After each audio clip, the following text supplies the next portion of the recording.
Hey, ladies and gents, and welcome to the Controlled Interest Gamecast, where we talk about video games and everything happening in the industry. Episode 68. As always, I'm joined by Dom. This is where you talk, Dom. Good morning, good afternoon, or good evening. I was waiting. And Jordan. Beware the bat. Beware the bat. That's actually, I think that's my favorite Batman costume, personally, is the gray and black. I like that a lot. Yeah, it's not my favorite logo, though. No, yeah. This is like Dark Knight Returns or BVS logo, and I like the animated series logo the best. Yeah. I like the color scheme, though, a lot. Yes, episode 68, one away from the magic number. Let's just hop into what we've been playing, as usual. Siege, as always, nothing new. 2 sports games I played this week. So you can play Madden 18 early if you have EA Access, and I have EA Access, so I've been playing that. It's the first Madden not coming out on last-gen consoles. It's using the Frostbite engine. Quick impressions, I've only played like 2 hours-ish, because you get 10 hours to play before the game comes out. The graphics, there's definitely an update there. You can tell it's on the Frostbite engine. The gameplay looks a little bit improved. It's Madden. Like it's changed enough for me to justify purchasing it again, but it's not like leaps and bounds, you know. But yeah, you can definitely tell a difference that it's on Frostbite now. The other game I played was a demo for NBA Live 18. Now this is interesting because earlier during E3, I don't know if you guys remember when I was talking all of the shit about NBA Live 18, because it's not as good as 2K. And I played the demo, and it's still not as good as 2K. But I do think it's leaps and bounds better than the last one that came out, which was 16. And I actually went and re-downloaded NBA Live 16 because I have it through EA Access in the vault or whatever. I downloaded it, played through that just to get a sense of if it was as bad as I remember, and it's awful. NBA Live 18, it's vastly improved. They've done a lot. The facial animations, the way the game moves, the game modes, everything's very interesting and cool. And I think it has 2 things going for it. So this demo came out last week, a little less than a week from today. The NBA 2K demo doesn't come out till September 8th. NBA Live comes out September 15th, and I don't know the release date for 2K, but it gave itself a huge gap, right? We talked about how this game needs to somehow separate itself to be able to sell. They announced that if you pre-order it, if you buy it anytime before the day it comes out, it's going to be $40, not $60, which is huge. I still think it's dumb that it's going to be $60 after release. Yeah, but playing it, it's definitely improved. It's a step in the right direction. It's still not 2K in my opinion. But it's leaps and bounds. It's a huge improvement, man. I was actually surprised, and I was the one talking all this shit, but... I'm going to tell you why it's going to crash and burn, Jared, and it's pretty simple. It's not on the Switch. Oh, God. Yeah. Oh, actually, speaking of that, this isn't a news story I have in the news this week, but I don't know if you guys saw it. EA basically said that their ports to Switch are going to be based on the sales of FIFA on Switch. So if you're listening to this and you want to get Madden or other stuff, go buy FIFA, or don't. You shouldn't have to do stuff to make a company do stuff, so whatever. Yeah.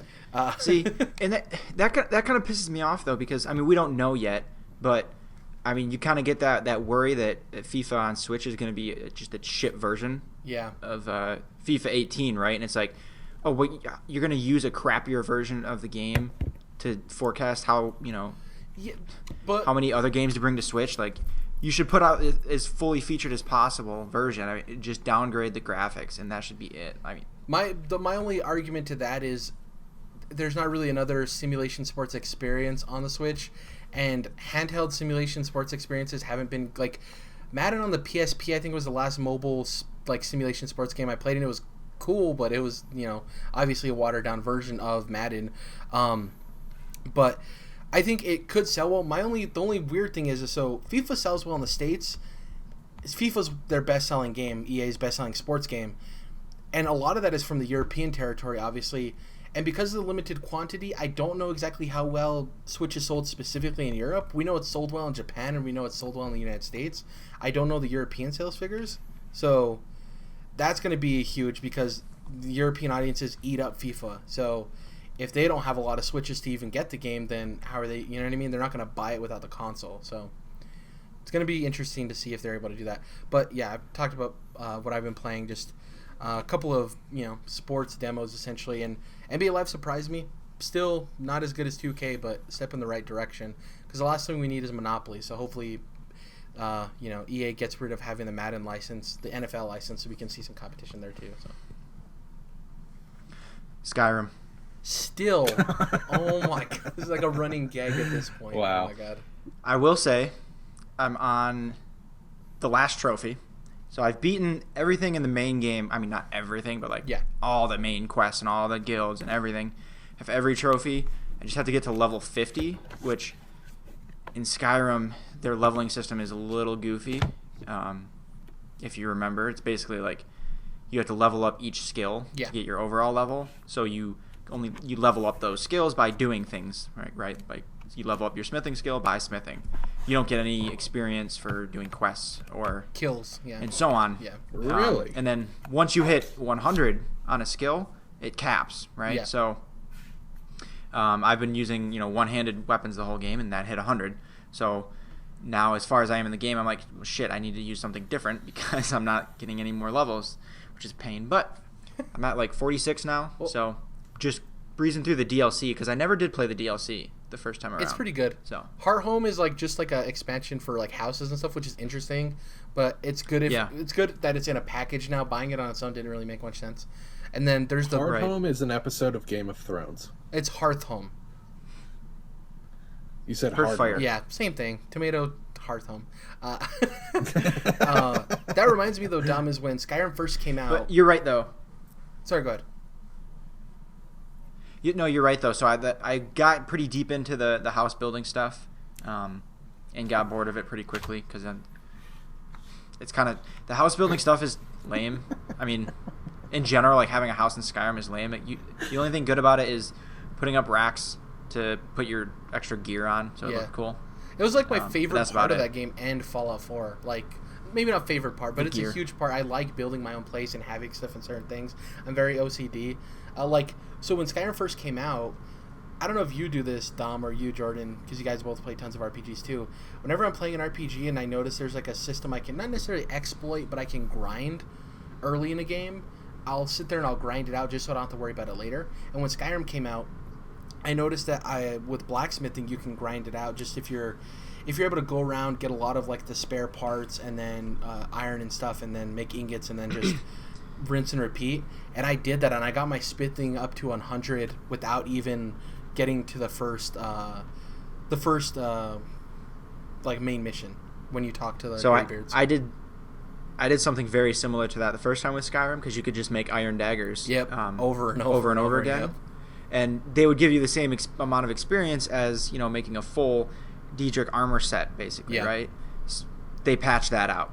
I found out. So okay, smart. The experience you earn from smithing is based on the value of each item that you make after. So the iron daggers don't do shit for you. Yeah. But also goes without saying, figured that out. We all watched Game of Thrones this week. That's Tomato, Heart Home. Tomato, Heart Home. Yeah. Anything else? Just Skyrim? Just chilling with Skyrim? That's it. I'm gonna play Batman this coming week before I leave to go on my trips. You haven't had anything spoiled for you, right? Because there is stuff that can get spoiled in that first episode. Not yet. Okay, cool. Fingers crossed. Jordan, you always have a lengthy list. You're always a... Yeah, I'll try to make it quick here. First, what I was playing, I finished Tacoma. Enjoyed it very much. Sorry to interrupt you. You literally just reminded me that message you put in the group chat of saying the workaround. Honestly, I was just like, that's too much effort. I'm just gonna wait for an update. So I haven't played it yet. Well, I mean, it's not a big deal. I think what he's talking about is you jump into the game, and then it says press A to start, and it just doesn't work for some people. Yeah. And so they tell you to just take it offline. Otherwise, you're just going to be sitting at a screen that says press A to start. And I didn't even actually end up taking it offline. It just, all of a sudden, it said syncing. Oh, cool. Like I might try that Xbox itself. The Xbox itself popped up a message that said it was syncing. And then I was able to jump in. It was weird, but it worked. And then got in, played it, finished the whole thing in one sitting. Enjoyed it quite a bit. Very intriguing way to go through a story, I should say, with the almost DVR like functions that you have there, being able to watch these augmented reality silhouettes of these people have a conversation, and one of them will walk down the hallway and start talking to the AI, and then you can rewind and follow them, and then rewind and come back and listen to the main conversation that was going on. And really easy to use, not complicated at all, and just really enjoyed the way of having that story, being able to interact with it that way. So we can talk more about it once Jared's beat it. We can go into the story a little bit more, but I enjoyed it very much. So can't wait for Gone Home's Fulbright's third game. Hey, you like Gone Home, right? I did. Yeah, okay. Just so I have a frame of reference, because I like Gone Home a lot too. I think so.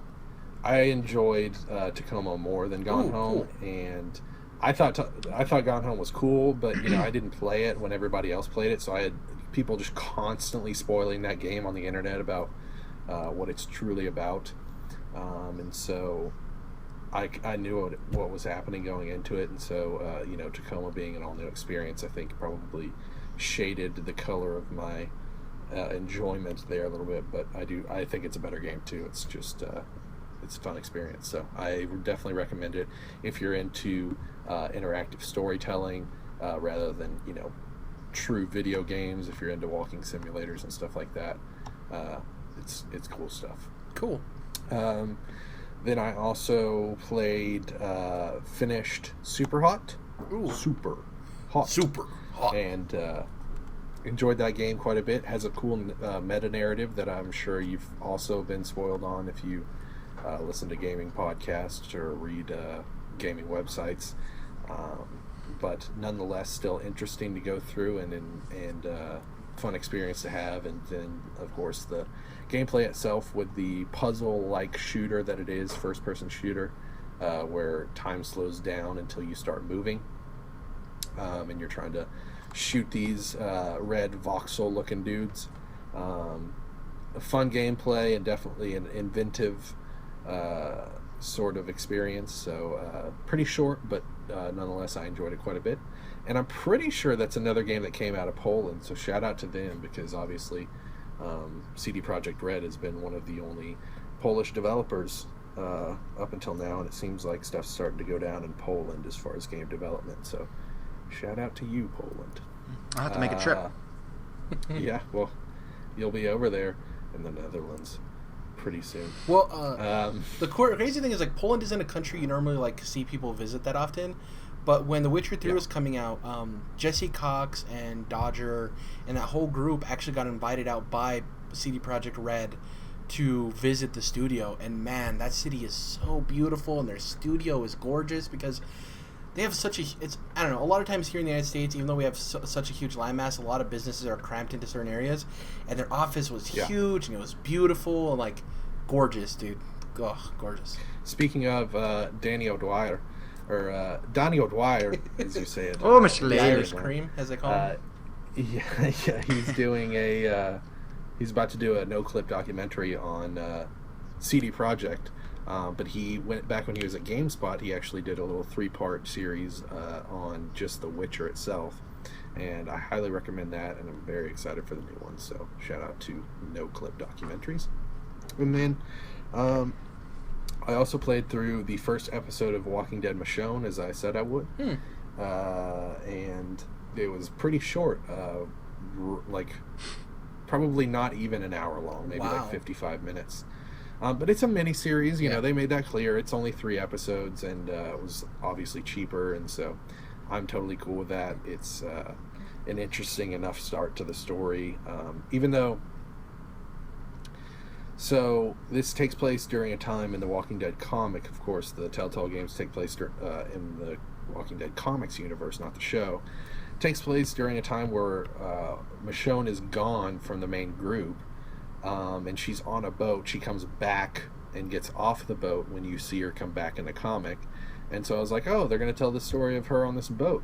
But what they don't tell is the story of her getting to that boat and meeting these new people in the first place, because she just starts out on the boat. So that was kind of weird, because I was like, she just disappears from the comic, essentially, So there is still kind of a missing link there. I was like, why didn't you guys, if you guys are telling the story, tell the fucking story. But they did their thing. They made their decision. So I'm sure it'll turn out fine because it is Telltale's Walking Dead, and those are usually very high quality experiences. So excited to play more of that. Besides that, I am just about at the end of George Railroad Martin's A Game of Thrones, the first book in the Song of Ice and Fire series, and am enjoying it very much. We talked about how BioWare is the kind of the king of lore in video games, and it seems like George R.R. Martin is one of the kings of lore in novels because the world building is just so well done, and obviously you can tell that by watching the show, but it's even better in the books, or better in the first book, I should say. And it really does feel like a tangible world that you're able to look into. So that is, I would say, one of my favorite parts of the book, but there's plenty of other awesome things, and I'll say that it's been an exciting ride, even though I've seen the first season of that show probably twice, maybe even upwards of 3 times at this point, but I was still riveted by what was going on, even though I knew most of the events. And also, I just wanted to say that they've done, for at least the first book to the first season, which is pretty much 1-to-1 as far as what they were adapting, they did a pretty good job. There hasn't been any scenes that I was like, oh man, why is this not in the series, Yeah. But it seems like from people have read the entire book series up to this point, they have gradually gotten away from that and, have been missing out on some cool stuff, unfortunately. Because I do feel like they kind of, not rushed it, but they have, they definitely haven't been taking a book per season anymore, and that kind of sucks. Especially since they knew that it was going to take George R.R. Martin forever to write this book, these upcoming books, because it's been taking him forever to write the series, and so now they're just in kind of no man's land where they know what's going to happen in the ending, but they're still not adapting writings of George himself, and so it does kind of suck that the show is just off on its own, doing its own thing. Moreover, I really hope that it doesn't, influence him too much and get too much into his head about, oh, well, the show's doing this, should I do it this way or whatever. I hope it doesn't, kind of mess up the future books. I'm sure they'll be great either way, but yeah. So there's that. And then one other thing real quick, I know I'm going a little long here, but Jared was just talking to me about an upcoming DC animated film featuring Adam West in the classic 60s style Batman. And I was telling him how I didn't watch the trailer because, as you know, I haven't been watching trailers, but also because I watch every DC animated movie as it comes out, so there's really no need to watch the trailers. And I just watched Batman and Harley Quinn, which came out this week, and it's absolutely one of the worst DC animated films I've seen ever. I saw a headline that says, "Do Nightwing and Harley Quinn have sex in the new DC animated movie?" I was like, "That's." And they do. It's all right. It's dumb the way that they do that, and then they're making weird, awkward jokes about it afterwards. There's a terrible fart joke, which I was really hoping that it would land. Batman never had to deal with that. Yeah. But it's more of a comedy than anything else. The action in it's not really good, which is usually a highlight of those movies. And the story's really stupid. The dialogue's pretty terrible. There's a couple of musical numbers that are absolutely unnecessary. There's 2 musical numbers back to back, 2 musical numbers, and then they're in a bar when they have those 2 musical numbers, and then Batman, Harley Quinn, and Nightwing, which is actually what the movie should be called, turn around, and all these villains are looking at him in the bar, and they're about talking shit or whatever, and then Batman's says some line, and then they just show you from outside of the bar and just have pow, bang, ow, my balls up on screen. It's really stupid. They don't even show the fight, but then they spend all that fucking time on the musical numbers, which weren't good in the first place. So with all that being said, it's a really shitty movie, and that really upsets me because I'm really into these DC animated films. Even when everybody was dogging the shit out of The Killing Joke last year, I was like, it's pretty good, but it wasn't the greatest, of course. Wait a minute. Were you on the show when I talked about? Because I watched that, The Killing Joke. I don't know if I was or not. How'd you feel? I didn't really like it. Why is that? I love the comic. Yeah. The movie, the first half of it, I thought completely could have been cut out. I didn't understand. Well, yeah, it's not part of the comic at all. They just added that first part in. That's the whole Barbara Gordon weird stuff, right, that people complain about. Yeah, basically Barbara Gordon and Bruce Wayne ended up having sex. But I thought it was okay the way they did it. I didn't think that was terrible, but I did think it was unnecessary. The fact of the matter is, though, if it had just been the bulk of the Killing Joke itself, which they pretty much did frame for frame in the movie, then the movie would have been about 35 or 45 minutes because it's such a short comic and graphic novel. Sure. So, right. I understood the reasoning, but I do think that they could have had better content to fill that beginning part. But what you're saying is it wasn't even nearly as bad as this movie. Oh, no. I like The Killing Joke. I think it's a good adaptation, especially outside of those first few minutes that we're talking about. But I will also say, I see that you actually have The Killing Joke sitting behind you, Dom. I have that same edition. It's like an anniversary edition. I was really upset when I found out they completely recolored that book. That book, go ahead and open it up. In that edition, it has a very dark and kind of gritty, like washed out. Well, not the black and white parts. Find it. Well, that's color on the left here. Well, that's why I got the color side. That's like a black and white side. Flashback. There we go. There you go. Yeah, but that doesn't explain my point. Well, it's not your fault, Dom. It's not your fault. But what I'm trying to say is, there's parts where it's like the actual. If you look at the actual original version, the colors like pop. It's almost like an Andy Warhol painting, and I really thought it was cool. And then. They did the recoloring, and I found out, throughout my experience with comics now that they do this often enough to where it's upsetting to me. Because, they'll release a 20th anniversary edition and completely recolor the whole book or the whole series that they're reprinting. And it's really upsetting because, of course you have the writer in comics, and then you have the penciler and the inker or the colorist, and the penciler just draws black and white basically, and then someone else comes in and adds the color. And I think that is extremely important to any comic book, almost just as important as the guy drawing the things himself, and guy or girl. And I just think that to completely recolor a comic book is really like kind of a shitty thing to do. It's really kind of a spit in the face of the original artist, and it also just alters the tone. It's a very different look. If you see the original Dark Knight Returns, I know that's a diatribe, and I'm sorry for going so long on this DC comic podcast that we're doing right now. But I do think that's upsetting and it's stupid.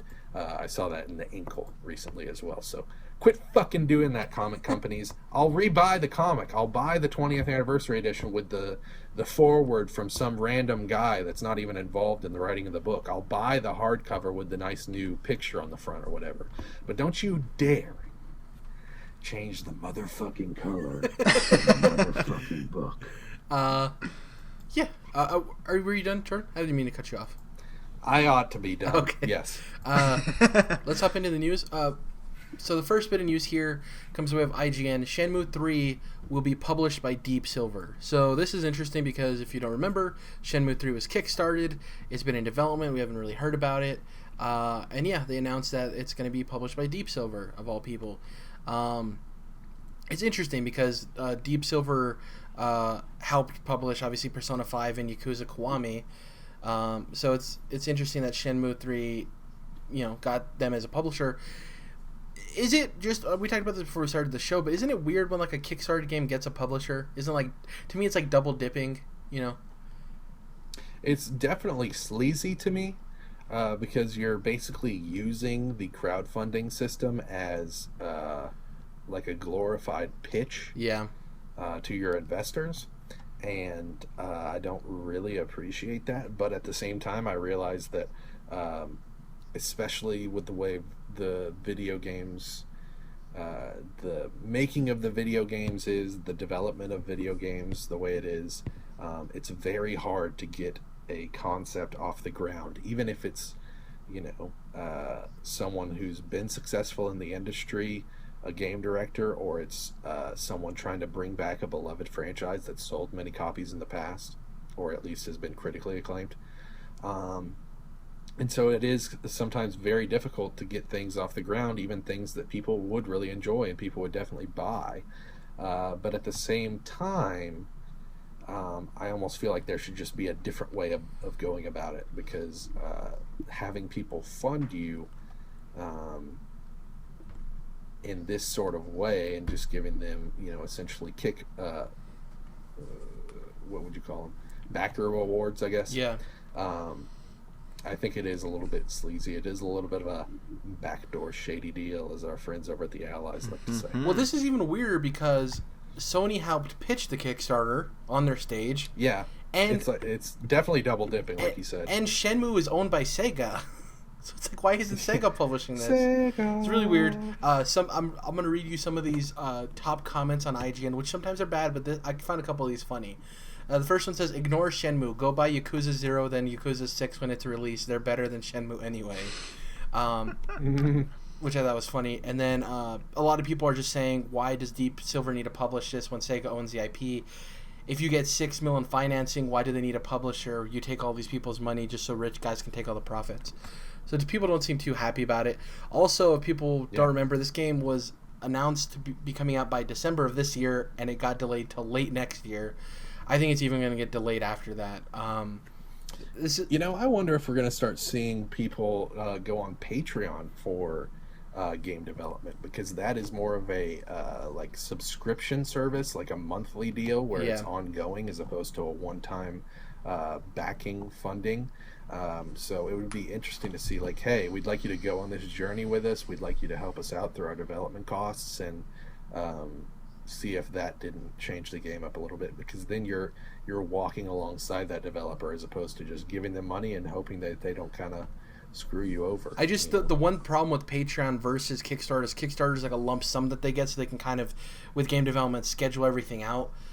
With Patreon, it's like people can pull out at any time, and they need hard figures to be able to when people pay. I like the idea. I agree with you. I like the idea, but I think with game development, especially as we've seen, planning is a huge part of having a successful game and being able to plan out everything, But I do think there could be a middle ground there. Even if you're on the top of the Patreon world, like, let's say Kind of Funny, for example, when Colin Moriarty left Kind of Funny, they dropped marginally. So you could definitely be riding high one month and then it's like hitting the low road the next. It'd be like watching the stocks with game development, because what if you release a concept art that a bunch of people don't like, and they're like, oh, you're taking this game in a new direction than we thought, and so many people pull out, and that derails your development, and then you have to let go of some. I think it's a cool idea and thought, but unless there's a little bit more guaranteed, I don't think anybody would ever do that. But I do see where coming from. There needs to be more of a middle ground of a one-to-one where maybe some kind of thing happens where if you do a Kickstarter, you're kind of like not allowed to get a publisher. I don't know. I just think it's weird. I understand why it happens, but it is double dipping. It's like, we're going to use you guys as an audition for, Just as a side note there, it might be interesting to see if a game developer made a Patreon and didn't use that as their primary source of funding. Yeah. Just to say, hey, well, maybe like Ninja Theory did with Hellblade, we'll be making these videos alongside the game, these making of in-depth concept developer art, designs. Yeah, exactly. And like continuing that, not just like every now and then throwing them up on IGN or whatever, but it'd be cool to see if they did that way. Yeah. So do you think that they're still beholden to their Patreon promises and everything? Oh, you mean their Kickstarter promises? Yeah. So it's you got me mixed up. Yeah. Yeah, they are, because they took their money. So the way Kickstarter works is the moment that they take the money, it's promised. So essentially, if they don't, which you don't. Sorry, go ahead. Get the money unless you meet your backer goal. Exactly. Yeah. So if they don't deliver on it, Kickstarter's kind of gone under fire for this in the past, but over the last couple of years, they've cracked down on people not delivering on their pledges and stuff like that of what people are promised. So if for some reason they don't, then obviously they'll have to give the money back, or it'll be a huge shitstorm. It's just weird because like I could go ahead, Dom. Sorry. Because I can see that happening, right? Where maybe one of their, I don't know what their stretch goals were or anything. Maybe one of them was, for example, this isn't real, but a Switch port, right? Yeah. And so say that they hit that goal on Kickstarter, and so they're like, okay, we're gonna make a Switch port, but then Deep Silver's like, oh, no, you're not, or something. You know what I mean? Yeah. They have two options. They can on our time. They can either update everyone and be like, well, we can't do that, so we switch the stretch goal. Also, stretch goals aren't necessarily promises. So even though you reach a stretch goal, you don't necessarily have to follow through on them. It's the main ones. Like, you can be an asshole. It's not going to look good for you, but the stretch goals aren't necessarily the ones that... Because in Kickstarter's like terms and policies, it's essentially, well, these aren't in the hard print. You know what I mean? So you just have to deliver on the main project. Exactly, itself, yeah. Right? Okay. Because a lot of stretch goals are funded. I learned something today. A lot of stretch goals are funded past Kickstarter, and they're usually funded through donation buttons and stuff through the developers' own websites. Yeah. So like Hollow Knight reached a lot of its stretch goals not even after Kickstarter through its own website. So those aren't really Kickstarter. A good example is Bloodstained. They've gotten far enough into development now. They did actually have to delay the game at some point, but it's gotten far enough away where they said, hey, instead of this Wii U port that was one of our stretch goals, it's going to turn into a Switch port. Yeah, so you can update that stuff and be clear. Okay. And I think, too, Jordan, it's all about communication. Like, if the people who are making Shenmue 3 came out and it wasn't just announced that they're getting published by Deep Silver, but they're like, your money's working towards making this game great, and we felt teaming up with a publisher would help us to give us more funding so we can make it as great as possible. But they're not even if it's just PR fluff, at least say something like that, right? Like, they're not even saying that. Yeah. It's just like, well, it's published by Deep Silver now. We don't really get any statement of, like, why this is good, you know what I mean, or why they did it. Well, there's something to be said for the fact that if I've backed people on Patreon, but I've never done any kickstarting. But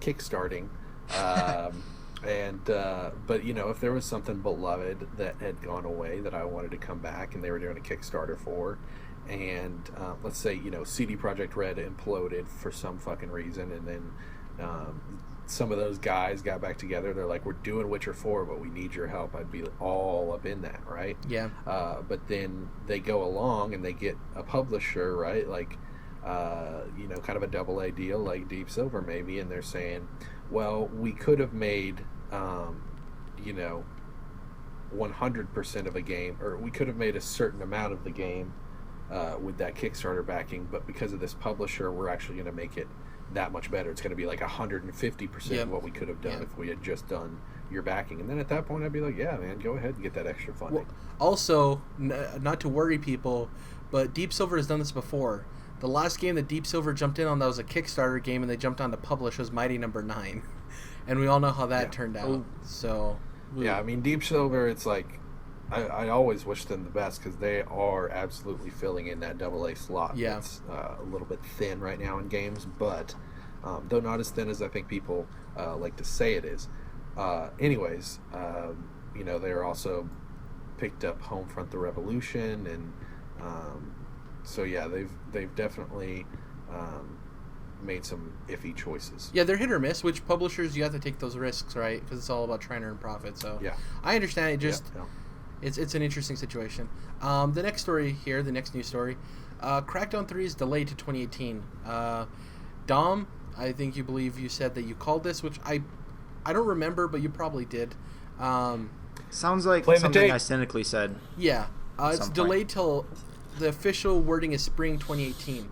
So I want to have two-piece conversation. Well, actually, it's going to be a three-piece conversation. So first off, I want to talk about the actual delay of it getting delayed to spring. Second, I want to talk about spring 2018 for Xbox in general because they have 3 games, which I think at least 2 of them are getting moved. And then thirdly, because of this, people are starting to freak out saying that Xbox, yada, yada, yada. It's like the same thing we heard at the beginning of the year, which it's weird that Crackdown of all games is changing it back to that conversation. But, so yeah, the first part, it's getting delayed till spring 2018. It was going to be coming out alongside Xbox One X, which Jordan and I were talking about for the show. I think that's the biggest issue, and is that this is probably going to pull people away from ordering the Xbox One X. Not that this is like... Certainly does for me. Yeah, the whole hum AAA, I can't wait to play this, but it is a game that adds enough weight onto the scale to lean you into purchasing it, right? Just to say this, I've been teetering on whether or not to buy an Xbox One X or just go ahead and spend more money and get a tricked out computer, essentially, because I'm about the time where I need a new computer anyways, and instead of buying an Xbox One X this fall and then having to get a new computer in the next year and a half, I might just combine those purchases into one, and this is really starting to push me down that road. So Microsoft doesn't make computers, they only make Windows, so lost some money on that front. Motherfuckers. So it's moved to spring 2018. The other games we have in spring 2018 for Xbox are State of Decay 2 and Sea of Thieves. So obviously neither of those games are to the size of Crackdown 3, but I do think they'll sell as well, if not better. It's strange because right now we're in a situation where Xbox has 3 exclusives set for spring 2018, and from everything we've heard from PlayStation, they have 3 to 4 exclusives set for spring 2018. So either we're going to have a super jam-packed spring, or things are going to move for both of these companies, which I think it's more often than not that things are going to move. It's weird that we have so many things packed in. But as far as the delay itself, we talk about this all the time, right, guys? Like, Dom, this isn't bad for the game, right? Obviously, a delay means it's for the better. For the game, yeah. Maybe not financially, but for the quality of the game, of course, yeah. It's always a good thing. Do you think Terry Crews being at EA3 and then them stating afterwards that they're actually going to be putting him into the game because he wasn't in the game, do you think that was another thing added onto the pile of, hey, this game plays great, but it doesn't look as good as it can. Hey, this doesn't seem to fulfill the promises we saw with the cloud destruction and that. Do you think like a lot of that stuff just piled on to where Microsoft was like, instead of pushing out a broken game, let's just take our time,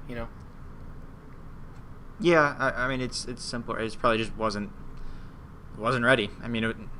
That's it, right? Like, well, it's like it's crazy because they this game went away for so long, and then they came back. They're like, no, it's going to be the flagship product for the Xbox One X. It's coming out this fall. Here's your release date. Here's Terry Crews, and it's weird they've had to jump back once again and go back into behind the curtain. This could be an effect of Mass Effect Andromeda too, of like not necessarily 1-to-1, but it's like they thought because remember we read that story in December that a lot of the developers and stuff thought that the game looked good enough to release, and obviously it wasn't. It needed some more time in the oven. Maybe that's them being like, well, they were confident in it, we're confident in it, but maybe we just need to double check. And maybe upon double checking things and running through it, they weren't satisfied with the quality. And they were in this middle ground of we either release an exclusive that a lot of people might not like if it's not up to the standards, and people are like, yeah, Xbox can't release a good exclusive, or we delay it, and they're like, oh, we can't even get any exclusives out. So it was like this weird middle ground, right, where they're like, well, we had to do one of two things. So I believe... Dom, I was trying to speak. I believe I think we're like unsynced. Our internet is just catching us. I think that there is positivity to be gleaned from absolutely any situation or experience, and if Mass Effect had to be the one to go down so that other games in the future might rise above and maybe get that extra delay time from that giant publisher that just wants to make a buck. Yeah. They might actually realize, hey, we can make more extra bucks if we just give the time it needs, like you said, in the oven, and don't give them this raw, disgusting pile of dough. Yeah. So it sucks because, Jared, you and I both love that franchise, and it is sad to see that Mass Effect wasn't all that it could be. But if it is the case where that kind of showed the industry, hey, games sometimes really need to be delayed, and you can make a lot bigger splash if you give it the time, that would be good. Yeah. In the long run. And the thing is, like, everyone at E3 that played this game said it was fun. It just didn't look that interesting. The world didn't seem alive enough, which that's always a problem with Crackdown, but like even the graphical fidelity and the frame rate and all that stuff, it didn't look up to par. So the other part of the delay is, I think, polishing, and if this is going to be your flagship for your powerful, beefy, console that you want everything to look pretty on, how is it going to look if you release that game on the same day and it doesn't even perform well? Then you're going to have all these negative headlines of the showcase for Xbox One X can't even run right and all this stuff. You know what I mean? Dominic, I will now allow you an audience. So you have a point, Jared, but to counter that, and also kind of what you said earlier, like I don't think this matters much at all to the Xbox One X. I don't think this really is supposed to be like a big showpiece for that console. I think the Xbox One X, what it needs to do to get a leg up is all the fall games, all the third-party multi-platform games, it needs to say, this is full 4K, and so-and-so, aka PS4 Pro, it's only half 4K. That's what is going to help sell Xbox One X's. And even that being said, they're not going to sell a bunch of Xbox One X's. That's not going to do anything, major, even at best case scenario, right? So this is not a big deal at all, I think. It just seems like Sony and Microsoft thought that 4K was going to be a thing sooner than it has become, Absolutely. Yeah, because it seemed like 2017 was supposed to be the year for 4K. And not even close. They're not really, because people just from going through the HD 1080p TV era, they know that those things get so fucking cheap so fucking quick. Yeah. And so next year you're just going to be able to find them like dirt. Yeah. Yeah, this is also like 4K, even though it's not quite mainstream yet, it will be. Like, no one is doubting that, right? Yeah. It's not like 3D TVs where it was like, oh, this cool new 3D TV, and then it like just kind of died. It just seems it's earlier than usual for these companies. A lot of companies try to jump on that train too. But. Yeah, it just seems like they predict this stuff a lot closer to where most of the time they nail it, and this seems like they were both way early. PlayStation way more so. Like, it just seems like they're way early because I think once 4K becomes a thing and people are into it, they're like, oh, there's a console that runs everything in 4K and smooth. If you like PlayStation, you get the PS4 Pro. If you like Xbox, you get the Xbox One X. But it's so early, like, I know maybe one person that has a 4K TV, personally. Like, it's not a. No, you know two. Well, you're talking to two right now. We both have 4K TVs, Dom and I. Well, so I know three people then. Yeah, I guess. But it's not. Come on, Jared. Yeah. Give us some fucking credit. But you both live in different states than me too, so it's like, Yeah, so you can't come over and watch our TVs. Exactly. But, yeah, it's another thing I real quick would like to see from the Xbox One X, even though I basically just said I'm not getting one, is that it would be cool to see, like, hey, if it's not 4K, which most likely, unfortunately, it's going to be like 4K 30 frames a second, it would be cool to see them say, if it's not 4K, then pretty much every game is going to be, maybe not 1080 60, but like 1440p 60 frames a second. That would be cool. That would be nice. Little bump in the value of the product, I think. So people are freaking out that Xbox isn't going to really have a big fall exclusive this year, which I think they're forgetting Forza Horizon and how much that sells. And the next story here that kind of leads into that is PUBG is a console exclusive this fall, for at least this fall, and they announced that it sold 7 million copies and passed 600,000 concurrent users. I think this is something that people are sleeping on in terms of Xbox. I think when this comes out this fall on Xbox, it's going to sell very well. It's amazing how many people are just waiting for this to come out on consoles. I think this thing is going to sell like gangbusters on Xbox. Once it comes over to PS4, hopefully soon. I assume by the beginning of 2018. I don't think it'll be that long. Hopefully not. It's going to sell like crazy there too. I think this thing will hit 1 million copies really fast on Xbox, even faster on PlayStation because of the install base. Yeah. And I think that's going to be huge for Xbox, especially because they're going to have microtransactions in it, which can also, lead a lot more revenue and stuff like that. So, I think Xbox is fine. PUBG, I think you guys are on the same boat, right? You think it's going to probably sell very well for them this fall?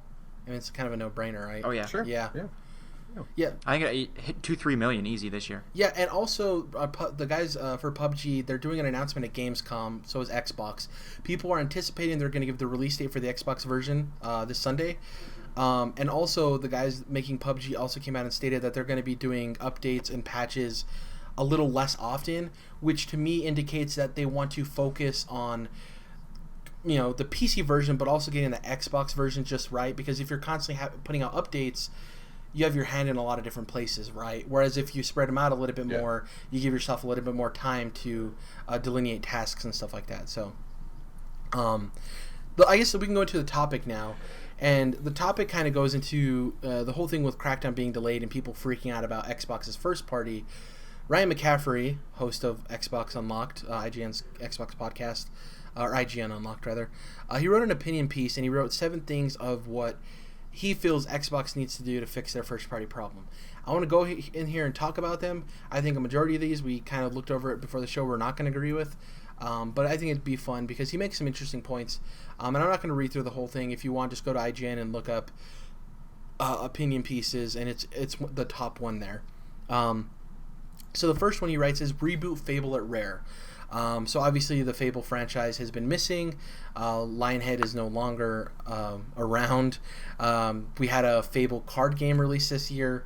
Fable, what is it? Fortune, I believe. Fable Fortune. And he basically goes in this article. Ryan McCaffrey states that he wants Fable 4 to come out, and he wants it developed by Rare. That's cool and all. I think Sea of Thieves is a very important thing for them, and I don't think people think it's a fad. I think they're going to try to make this a game of service. It's a huge thing now, that genre of video game. And if it doesn't take off, Rare will move on to something else. But I do think Xbox and Microsoft have put enough behind Rare that they want to make Sea of Thieves a thing. So yeah, what do you guys think? Fable reboot, Rare, anybody else? Do you think that'll spark some excitement? Yeah, not specifically Rare. I mean, I don't know why. Why does it have to be Rare? Right? It's Fable 4. Yeah. It needs to happen, right? It needs to be a big RPG, basically. Well, it needs to be a British developer though, because of the humor and charm that Fable has. If it's like an American developing it, right. I don't know if they'll hit that, but yeah, I don't think it necessarily needs to be Rare either, personally. I think he's saying Rare just because that seems to be most likely. Well, just probably, in my opinion, I think they are the best fitted for that franchise to transfer to. I mean, obviously not somebody like the Coalition who's built for Gears of War or something like that, So I think Rare would be better suited for that than someone like Turn 10. Take those kind of bets off the table though after Horizon Zero Dawn. I like to. Yeah, but it's interesting. Well, Horizon Zero Dawn isn't too far flung from. That's closer than Gears of War to Fable, though. Yeah, sure. I don't know. But Horizon's a open world game where you shoot a bow. It's shooting still. I think you're kind of both right, but either way, I think. Thanks, Dad. Yeah, well, you are both making good points, Dom's with his shrugging and all. But anyways, yeah, like Dom said, just make Fable 4. And I don't know why they closed down Lionhead in the first place. I think they should have canceled Fable Legends and then said, get to work on fucking Fable 4. I don't know why they canceled the studio. I think that regardless of whether now I'm forgetting his name. Peter Molyneux. Peter Molyneux was there or not, I feel like there was still enough talent at Fable. I think getting rid of him would have been the best thing, dude. Honestly. Yeah, I agree. Absolutely. Get rid of this fucking Milo shit with the Kinect and all that. I do think that there was enough talent. Fable Legends didn't look like a piece of shit game. It looked interesting enough. Yeah, I just think that was a poor decision because, in my opinion, Microsoft doesn't have studios to be closing. They don't have enough studios to be closing. Yeah. It's like, I just feel like that was a mistake on their part, and I do feel like Fable is one of those games that, oddly enough, is kind of mainstream in a lot of ways. There's the guys that play Call of Duty and Madden every year, and that's all they play. A lot of them also played Fable 2 and 3, Yeah. There's a lot of people that aren't into video games that when they hear me personally that I'm into video games, they're like, oh, you play Fable? I'm like, no, I've never played that before. But a lot of more mainstream gamers have. So it's a very accessible RPG, I think. Well, yeah, that's probably the biggest thing. But also I feel like, it still has kind of a mainstream appeal to it. So it's just weird that, they did a Fable Connect game, and then they went into the 4 versus 1 type deal with Legends, and now they have this card game. It's like, well, clearly the franchise is not dead. Just make the fucking game. Yeah. Make the fucking mainline game that's going to sell a bunch of copies. And it could even be a system seller for them. Think if if the Xbox One X was launching alongside Fable 4, that would be unlike Crackdown. That would be a big deal, and I think that would move like a lot of units. Yeah. Go ahead, Tom. What? Oh, I thought you were going to say something. No, I'm good.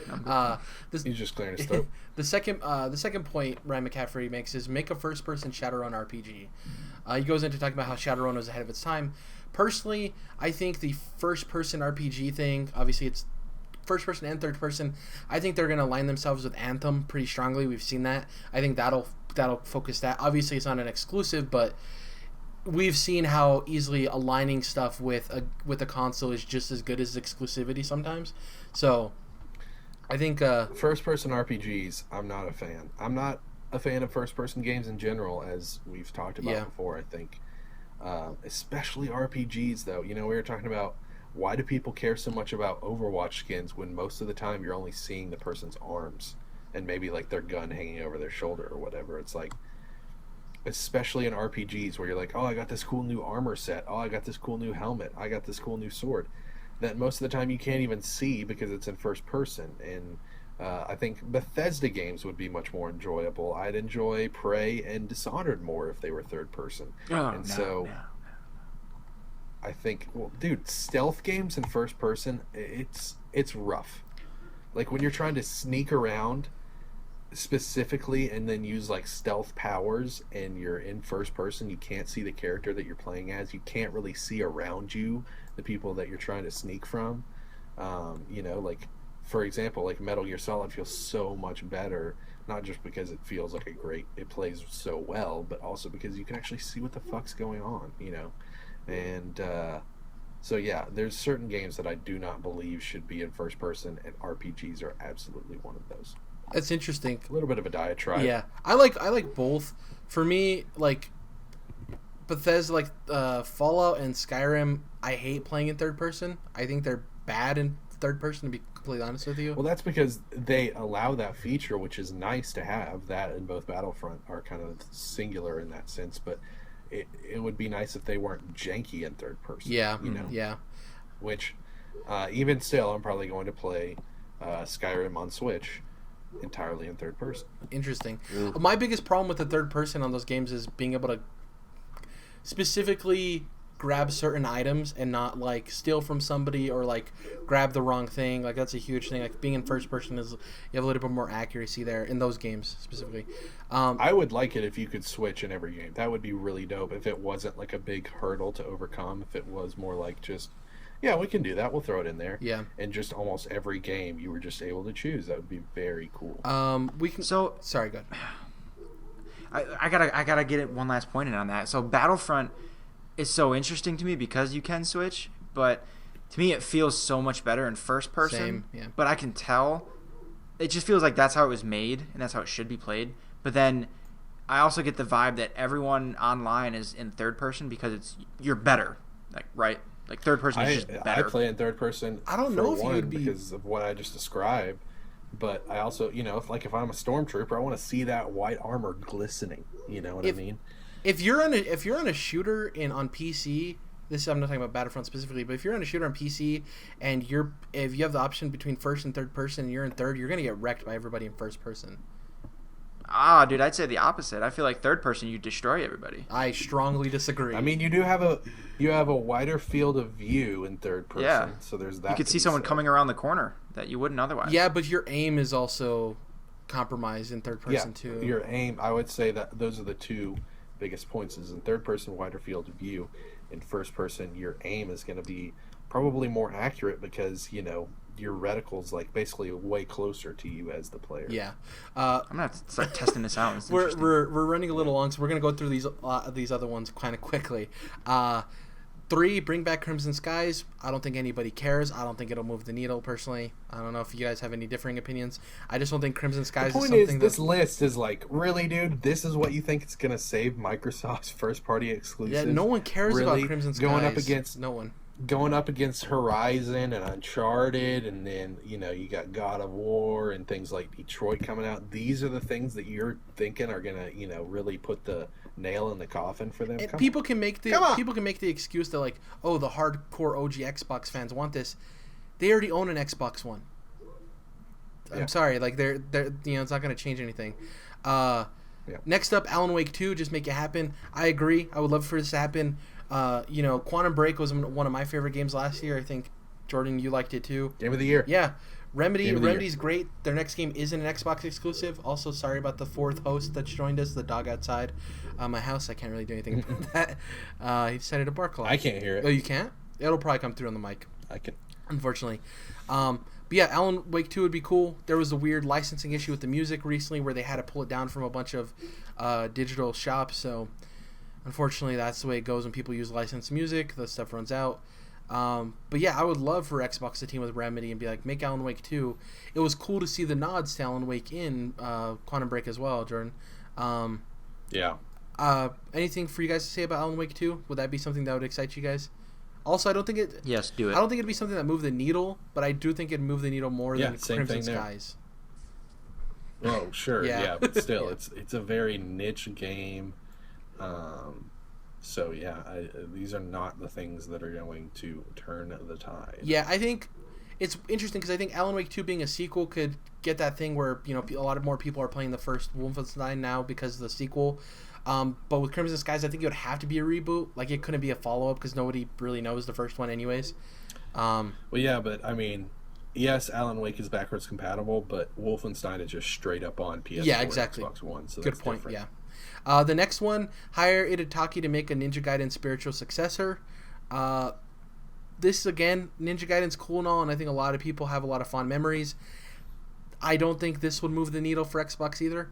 I think the thing we're running into here is we're talking about a bunch of IP that already exist, and I think for them Absolutely. It needs to be new IP, right? It needs to be something that ignites the flame, because and also in a lot of ways, Neo on PlayStation 4 is a Ninja Gaiden spiritual successor in a lot of ways, not straight one for one like you would think of a spiritual successor, but it's the same studio, has that kick in the teeth difficulty, and it has that laser fast, lightning fast, I should say, sword play. So there's a lot of that in there.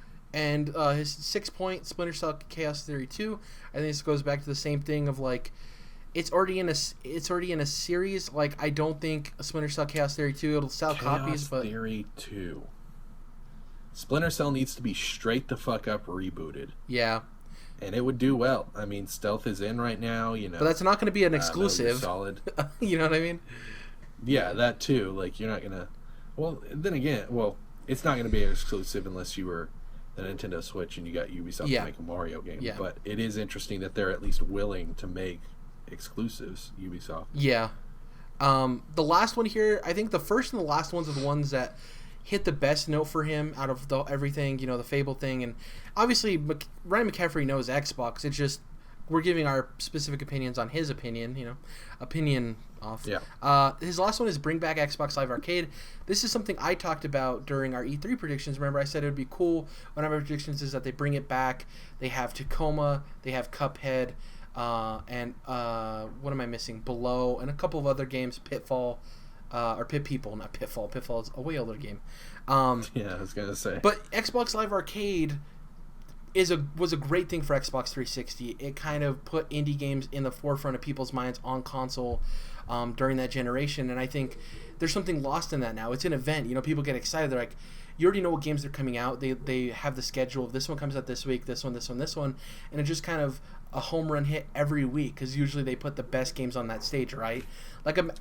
It's really weird because people have been talking about this thing coming back for years, obviously ever since it went away, and it never has. Yeah. But Sony does Summer of Play every year, and it's 4 games that come out. I think it is weekly, but they're pretty much back to back release dates, and they're always really interesting indie games, and I usually buy like 75% of them. And Xbox originated that, so it's weird that they stopped doing that, and then it's like, PlayStation's like, yeah, we'll do that now.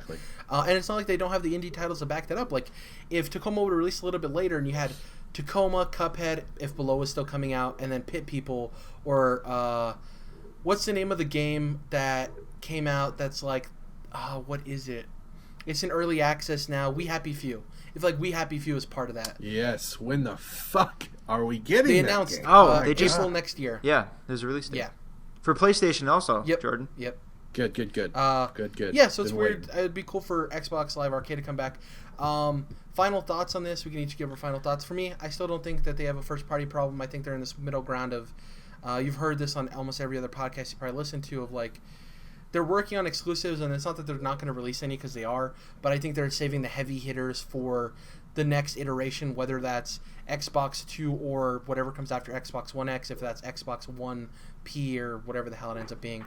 I think they're in this weird middle ground, is I guess is the best way to put it. So I'm not worried. I think Crackdown 3 moving is in the best interests of everybody involved, except for the people that are really excited, I guess. But there's always that argument of like, did you really want a bad game to come out early? So I don't know.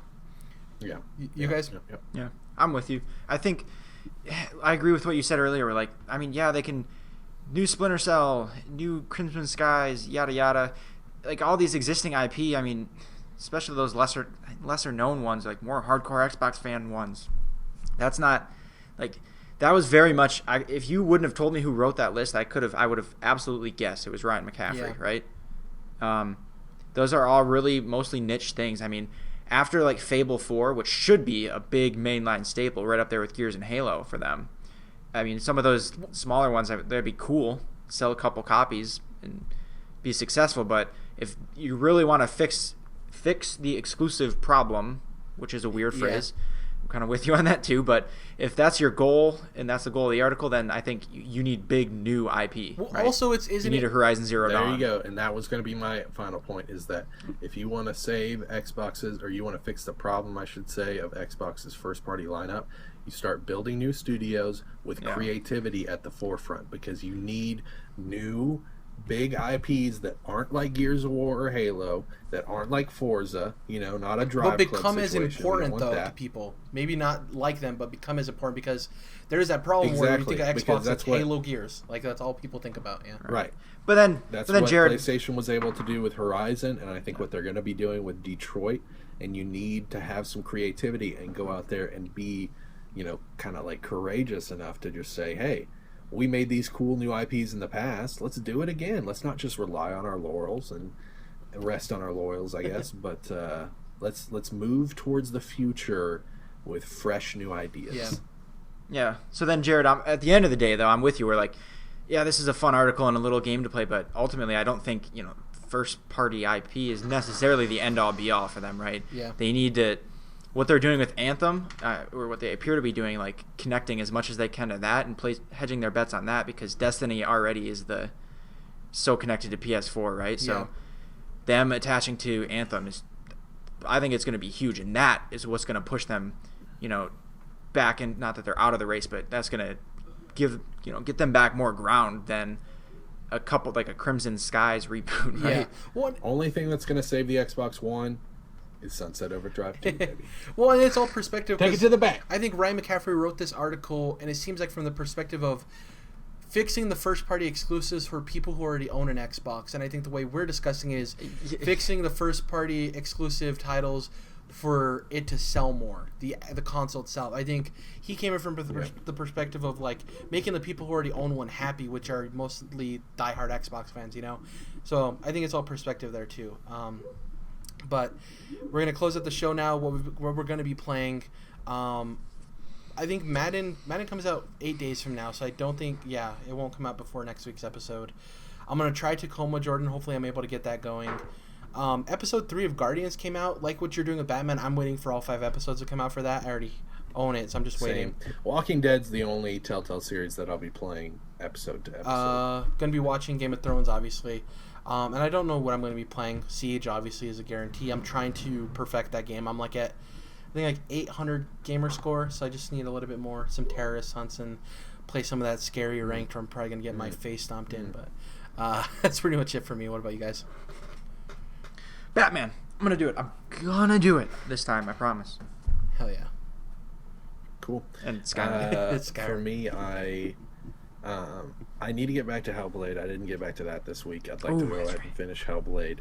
I would like to finish Walking Dead Michonne, which I think will definitely be a thing because it's probably only 2 hours left.